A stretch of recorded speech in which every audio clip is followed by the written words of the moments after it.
But sometimes but the days I didn't take the car, because we didn't have a car, I would just Uber or like do that car share or whatever.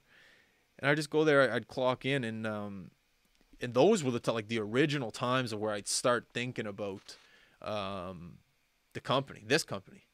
Because like that's the point where you're so frustrated, you're just like, what am I doing? You're making sandwiches for tourists on Vancouver Island. Like, what are we doing here? Like, figure it out. That's a unique life experience, though. Like you said, I mean, but it's like those are the moments where you realize you're like, oh, okay, like you can't do this for the rest of your life. You're 26. Yeah. I was probably 25, 26. Yeah, so it's like, that's when you graduate college, and that's when you're making like $60,000 a year. Like that's that's that time. And I just remember those 2 hours I would sit there on Vancouver Island. Nobody's there. 6 a.m. Nobody's there other than guys like me that had to be there to open up. It was a few of us. I remember we had a couple cool conversations. Because you ever been to Vancouver Island? I have. Have you actually? For maybe, no, Vancouver Island. Like what was it called? Vancouver, you mean, like the city? Yeah, like where the markets are down there on the island. Why I was in Victoria once. I don't know if that's what you're talking about. No, this is different. You ever been there? No, I haven't. So like when you go there early, it's just like seagulls around because it's just a bunch of leftover food from the night before and in the garbage. It's like you got to picture like a sea like that. And there'll just be a couple other people out there. I'd have great conversations with them. But for those 2 hours, I'd be getting paid drinking coffee. And that's where you start to think about your future. You can't be making sandwiches for the rest of your life. You got to get up and you got to go do something. I remember a big turning point to start the company was I actually met Dave Portnoy's parents at Vancouver. Oh, really? Yeah. Mike? What were they doing there? Wait, they were just there on Vancouver. You ever see the cousin, photo? Mike Portnoy? No. What's his dad's name? name? Yes, his name's Mike Portnoy. He has a show called The Cousins. Really? Yeah, on Barstool. No, his dad. Yes. His dad's name's Mike. Yes, Mike Portnoy. And the picture's still there to show. I'll show you the picture right now if you don't believe me. I'll tell you if it's him or not. So, anyways, I remember this was just one of those big decisions. Like we were just sitting there. I was sitting there, and you just pass it around if you want. Oh yeah, it is. And I remember I was just sitting there. So it was that morning.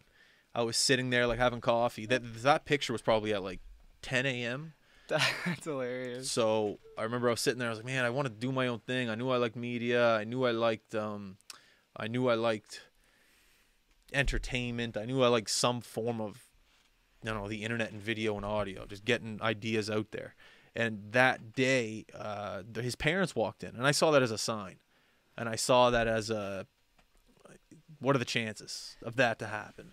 Dude, I was just about to ask you, actually. I was going to say, I never asked you this before. When you said you didn't want to work the bagel job, obviously you wanted something to yourself. It wasn't bagels, it was sandwiches. Sandwiches.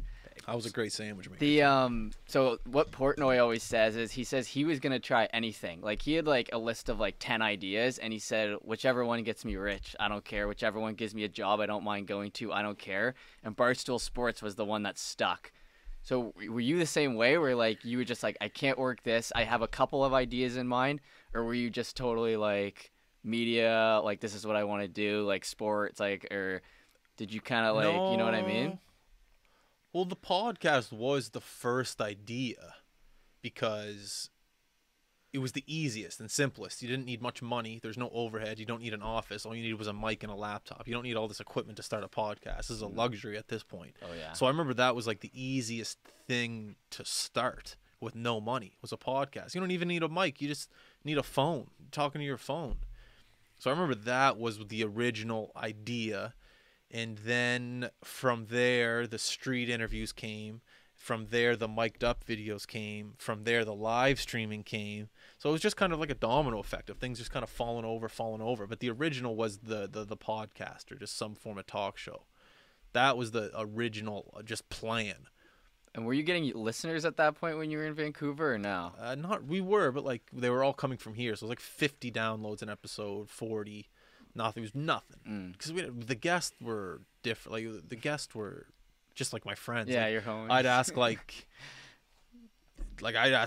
the guy that works at the fish market next door at the market to come on the podcast, and we talk about fish for an hour. I don't know, like it was just like irrelevant conversation.